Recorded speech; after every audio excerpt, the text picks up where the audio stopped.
Espera lá. Olá, Silvestre. Em primeiro lugar, eu gostava muito de agradecer ter aceitado esse convite para participar do Sanidade em Rede, que é um projeto de programação online, criado em e para estados de emergências físicos e mentais, em que a cada edição um convidado é desafiado a contribuir com a leitura de um texto de artista, e que é muito significativo assim. Em segundo lugar, eu agradeço também o convite que me fez a participar consigo dessa seleção dos trechos da entrevista feita ao Pasolini, pelo James Blue, no ano de 1965, né? Eu fico muito honrada com esse convite. E, por fim, vamos ao que importa, que aqui são duas perguntas: o porquê dessa escolha, dessa entrevista, e como essa entrevista ressoou aqui e ainda ressoa hoje. O meu interesse por Pasolini é de longa data. O Pasolini poeta, o Pasolini novelista e o Pasolini cineasta. Pasolini viveu um momento histórico muito interessante, que é o da ruptura e final de uma escultura tecnológica unidimensional promovida pelo rádio e pelo cinema, e o seu confronto com a televisão. É nessa ruptura, ou nessa perspectiva, que Pasolini nos informa de que ia-se dar o aparecimento de uma cisão no cinema que iríamos chamar de o cinema de autor ou de ensaio e o cinema de grande público, e que isso ia permitir um grande campo de experimentação aos jovens cineastas, quer no que dizia no sentido técnico, e quer nos recursos à utilização de não-autores. Ora, isso é exatamente o que hoje testemunhamos como facto consumido, adquirido, e, ao mesmo tempo, promove e valoriza a experimentação como uma necessidade absoluta de inovação e de atualidade. A experiência que eu e tu fizemos ou fazemos com o roleplay de avatares é exatamente a continuidade de assumir esse risco da experimentação, inovação e proposição. Muito bem, obrigada. Vamos à leitura.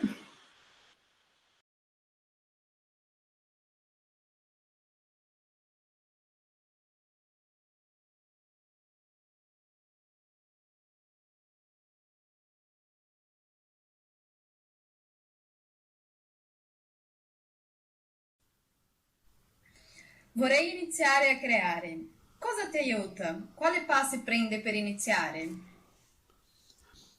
What is it that urges me to create? As far as film is concerned, there is no difference between film and literature and poetry. There is the same feeling that I had never gone into deeply. I began to write poetry when I was 7 years old, and what it was that made me write poetry at the age of 7 I have never understood. Perhaps it was the urge to express oneself and the urge to be a witness of the world, and to partake in or to create an action in which we are involved, to engage oneself in that act. Putting the question in that manner forced me to give you a vaguely spiritualistic answer, a bit irrational. It makes me feel a bit on defensive. Lo fai? Yes, there is that aspect, the documentary element. A naturalist writer documents himself through his production. Because my writing, as Roland Barthes would say, contains naturalistic elements, it is evident, therefore, that it contains a great interest in living and documentary events. In my writing there are deliberate elements of naturalist type of realism, and therefore of love for real things. A fusion of traditional academic elements and of contemporary literary movements. Come hai lavorato con i non attori per integrarli in una storia che non era la loro, sebbene analoga alla loro? I didn't do anything. I didn't tell them anything.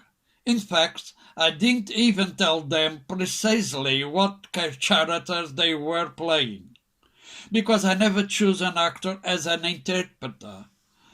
I always choose an actor for what he is. That is, I never ask anyone to transform himself into anything other than what he is. Naturally, things were a little more difficult when regarding to main actors. For example, the fellow who played Christus was a student from Barcelona. Except for telling him that he was playing the part of Christ, that is all I said. I never gave him any kind of preliminary speech. I never told him to transform himself in something else, to interpret, to feel what he was Christ. I always told him to be just what he was. I chose him because he was what he was, and never for one moment I want him to be anyone else other than what he was. That is why I chose him.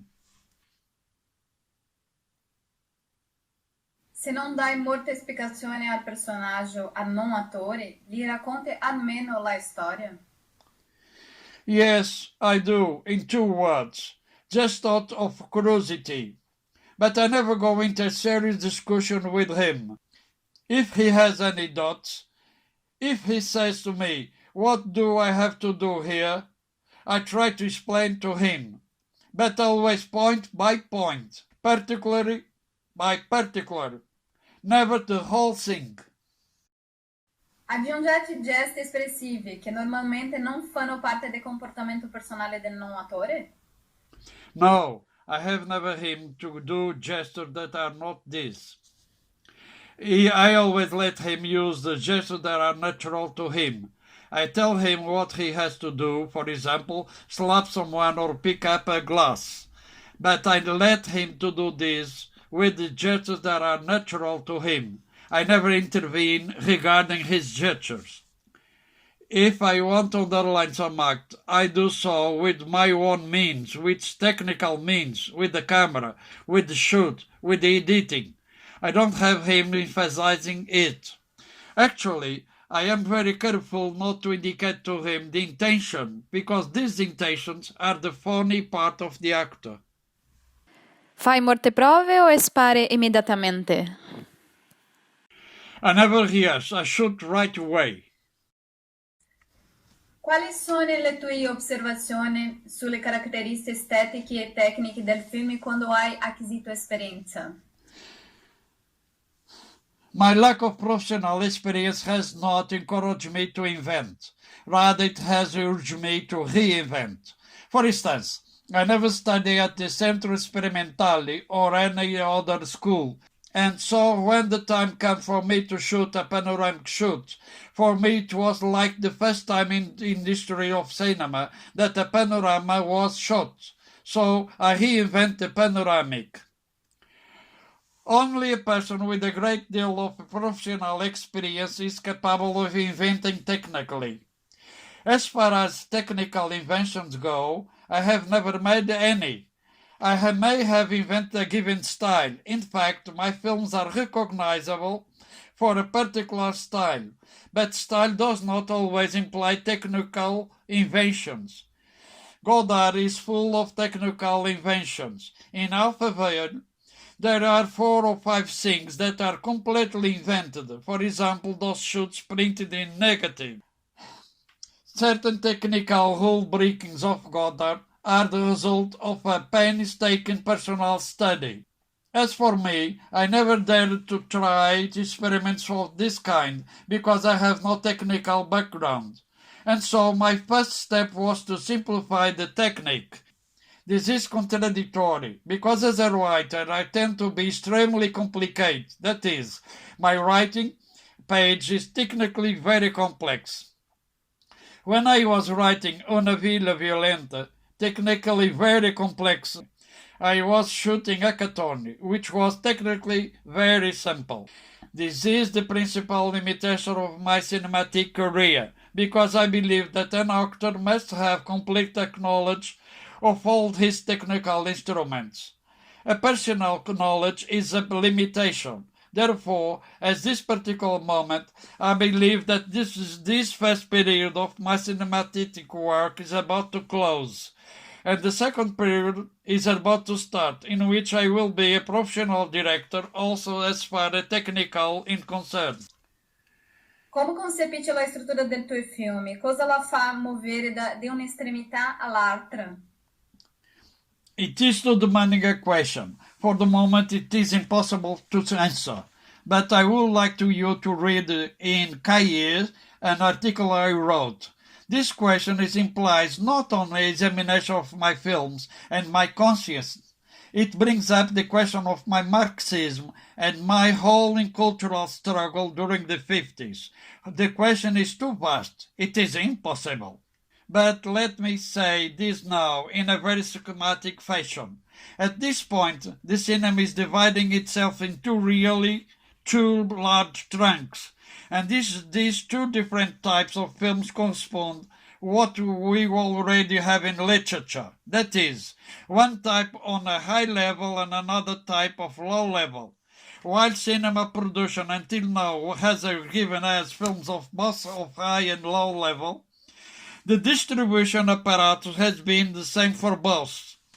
But now the organizational structure of cinema industry is starting to differentiate. The cinema d'ensaio is becoming more important and will soon represent a channel for distribution through which certain films will be distributed, whereas the remainder of the distribution will take place normally.